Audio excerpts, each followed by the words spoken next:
ትክክለኛ ነገር አይደለም እውነታው ምንድነው ለትወና ብለው ወስደው ነው ይሄን ነገር ያሰሩ ብርቱካን ተመስገን በጠቅላይ ሚኒስትር ጽፈት ቤት ትዕዛዝ ዶክመንተሪ ፊልም እየተዘጋጀባት መሆኑ ተገለጸ እሷም የዶክመንተሪ ፊልሙ አካል ሆና ተቀርባለች ተብሏል የተፈራው አልቀረም የተሰጋው እውነት ሆኗል ነገሩ ሁሉ ተገልብጧል የብርቱካን እውነት በሌላ እውነት መጥቷል መቋጫ ያልተገኘለት የብርቱካን ጉዳይ ሌላ መዘዝ ይዞ መጥቷል እሾህም በእሾ እንዲሉ ዶክመንተሪም በሌላ ዶክመንተሪ ቃለ መጠይቅም በሌላ ቃለ መጠይቅ ታሪክም በሌላ ከፍ ባለ ታሪክ ነገሩ አፍጦ መጥቷል ጉዳዩ የብርቱካን ብቻ እንዳልሆነ ግልጽ የሆነ መስሏል የሁለቱ ዝሆኖች ሽኩቻ የበዛበት ፍልሚያ እንጂ እውነት ታፍናለች አቅም ተሸሽጋለች በስተመጨረሻ ብርቱካንና የኢቢኤሱ የአዲስ ምዕራፍ ዳይሬክተር ታሪኩ ኃይሌ ለዝሆኖቹ ፍልሚያ መስዋዕት ሆነዋል ታዲያ ምን ይጠበቃል እውነትን ሐሰት ለማሸነፍ ብዙ ተጉዛለች ዳሩ ግን ሁሌም ቢሆን ድል ከሐቅና ከሐቅ ጋር ብቻ ናት በትላንትናው ዕለት ማለትም ሐሙስ ምሽት ላይ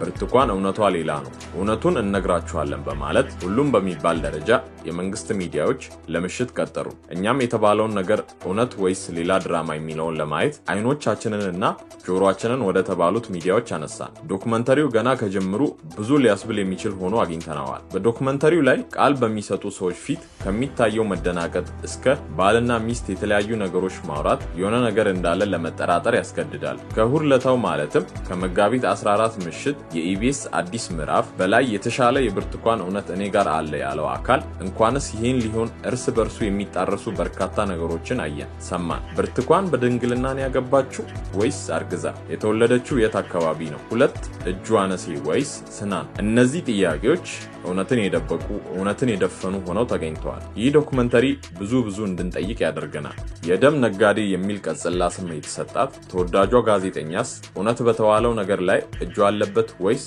ሆን ብሎ የተሰራ አሻጥር እናቷስ በህይወት አሉ ካሉን ለምን እንድናያት አልተደረጉም አባቷስ መጠየቃችንን እንቀጥላለን ውድ ቤተሰቦቻችን በዶክመንተሪው የሰማነው ሌላኛው አይን ያፈጠጠ ጥርስ ያገጠጠ ክህደት ሁሉም ነገር የሞላላቸው እስከሆነ በምን ምክንያት እንዴት ለዚህ ትወና ለተባለው ነገር ልትመረጥ በቃች ብርቱካን ፊት ላይ የሚነበበው ስሜት ትኩር ብሎ ላያ አንዳች የሚናገረው መልእክት የሚያስተላልፍ ነው ተስፋ የመቁረጥ ወይስ እውነተኛ ጥፋተኛ ብትሆን በዚህ ልክ ኮራ ብላ እንዴት ታዋራለች አንገት መድፋትስ አልነበረባትም ውድ ተመልካቾቻችን እነዚህንና መሰል ጥያቄዎችን እያነሳን በመንግስት ሚዲያዎች የተለቀቀውን ዶክመንተሪ በስፋት በመመልከት የብርቱካንን እውነታን ለማውጣት ሐቅን ለማሳየት በዚህ ቪዲዮ እንጠይቃለን እስከ ቪዲዮ መጨረሻ በመቆየት በርካታ መረጃዎችን ከነማስረጃዎች ያድምጡ ቪዲዮ ብዙ ሰው ጋር እንዲደርስ ላይክ እና ሼር ለቻናሉ እንግዲህ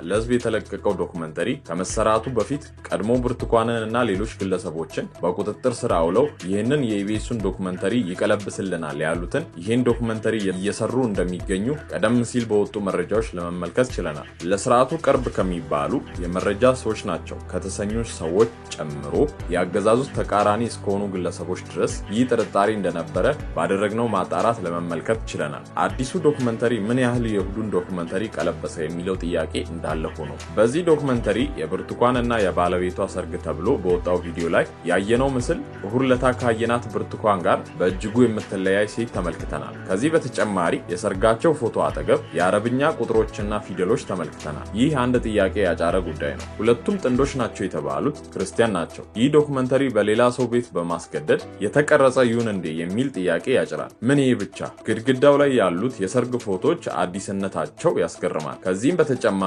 እውነትም ባልና ሚስት ከሆኑ ለምን ጎን ለጎን ሆነው ቃለ መጠይቅ አልተደረገላቸው ለምንስ ብቻ ለብቻ ተጠየቁ ከሚለው እስከ ሀብታም ከሆኑ ምንም ጎሎባቸው ካልሆነ ለምንስ ታዲያ ለልብ ህመሟ እየለመንን ነው ያሳከምናት ይሉናል ይህ ብቻ አይደለም ከመጋባታችን በፊት አረገዝኩ አለች ከዛም 2014 ተጋባን አለች ስለዚህ ልጁ የ3 ዓመት ልጅ ነው ማለት ነው ባሏ ደግሞ የ2 ዓመት ከ5 ወር ነው አለ ይህ ዶክመንተሪን ተከትሎ በማህበራዊ ሚዲያው በርካታ ሐሳቦች በሁለት ጎራ በመክፈል እየተስተናገዱ ይገኛሉ። እውነታው ብርቱካን መደፈሯ ነው ብለው ስለ መጋቢት 14 የኢቢኤስ ዶክመንተሪ የሚወጉኑ እንዳሉ ሆነው ይህ የኢትዮጵያ ሕዝብ ላይ የተቀለደ ቀልድ ነው፣ ከትወና ያለፈ ንቀት ነው፣ ሕዝብ መንግስት ላይ ለማነሳሳት ነው የሚሉም አልጠፉም። በሌላ በኩል ደግሞ ቀሽም ደራሲዎች አበላሽተውት ነው እንጂ ብርቱካን በድንግልና አገባሽ ብሎ ከተረከ በኋላ እሷ ቀጥላ በአንደበቷ አርግዤ ነው የተጋባ ነው አያስብሏትም ነበር። ቀሽም ደራሲዎች አበላሽተውት ነው እንጂ ኢቢኤስ በጽንፈኛው ለድራማው ተመረጠ ካሉ በኋላ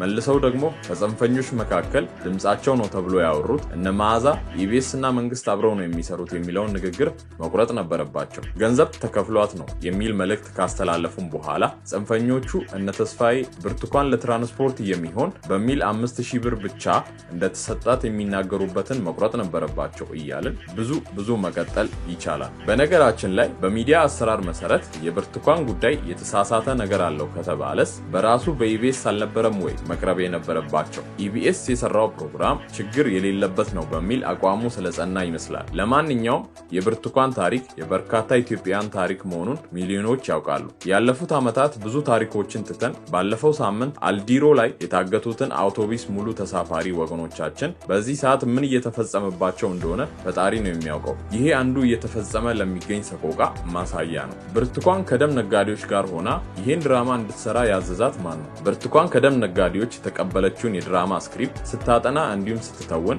ለቀረጻም ወደ ኢቢኤስ ጣቢያ ስትሄድ ይህን ሁላ ጊዜ ባለው የተባለው ግለሰብ አላወቀም? ብርቱካን የተሰጣትን ድራማ ለመተወን ከደም ነጋዴዎች ስንት ብር ተከፈላል? ሰርጉ በባህላዊ መንገድ ጎጃም እንደተደረገ እንዲሁም አዲስ አበባ የስቱዲዮ ፎቶ ስነስርዓት እንደነበረ ተገልጿል።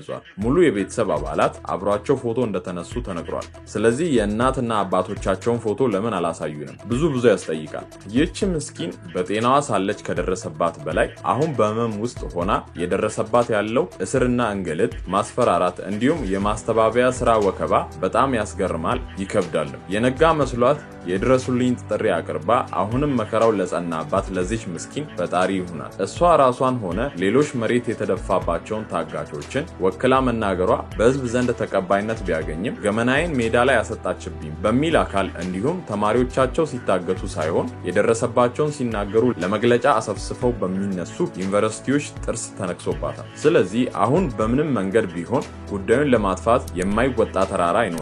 ስንቴ ያየናቸው። ሕክምና ማግኘት ሲገባት ይቺ ልጅ ከህመሟ ጋር በምታደርሱባት እንግልትና ልብን ቀጥ የሚያደርግ ማስፈራራት ብትሞት ወይንም አንድ ነገር ብትሆን የህሊና እረፍትስ ታገኛላችሁ? ያን ጊዜ ምስኪኖች ላይ የተደፋችው ምድር እናንተ ላይ ትደፋለች። ሰብአዊነት ባይኖራችሁ እንኳን ልታፍሩ ይገባል የሚሉ ሀሳቦች ከዚህም ከዚያም ይሰማሉ። የቱ ነው ለትወና የሚቀርበው? የመጀመሪያው ወይስ የሐሙስ ዕለት ማታው ማስተባበያ? የተላለፈው ትክክል ነው ብለን እንመን። እሷ ራሷ እንጂ ማን ነው ማንነቷን ስለመቀየሯ ተጠያቂ? ለምን ይህን ማድረግ ፈለገች? ተስፋዬና መዓዛ የነገሯትን ያስገቡት ተሳስተው መሆን አለበት። ነገሩን አምነው አዝነውላት መስሎኝ ተደበቂ የሚሏት ያው ምን አይነት ሀገር እንዳለን ይታወቃልና እንዲህ መምከር አይደንቅም። እንደውም ከታሰርሽ እድለኛ ነሽ ነው ያሏት። የስንቱ ደም መንገድ ላይ ፈሶ ቀርቶ ዝም ጭጭ መባል ኖርማል ሆኗልና። ግን ነገር አለሙ የደሃ ቀብር ይመስላል።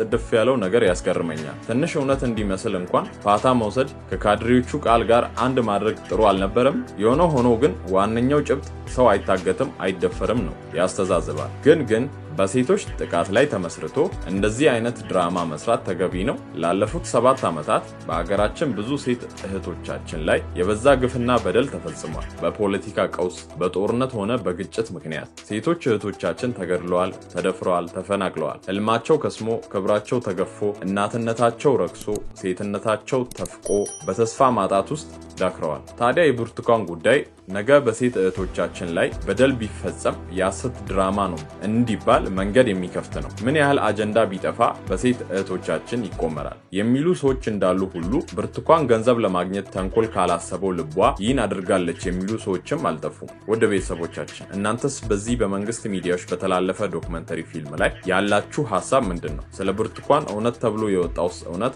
ስለ ብርቱካን ሀቅ ያወጣ ወይስ ያዳፈነ? ሀሳባችሁን ኮሜንት ላይ አጋሩን እያለን በቀጣይ በብርቱካን ጉዳይ የሚወጡ አዳዲስ መረጃዎችን ማድረሳችንን እንቀጥላለን። እስከዚያው ሰላም ለሀገራችን።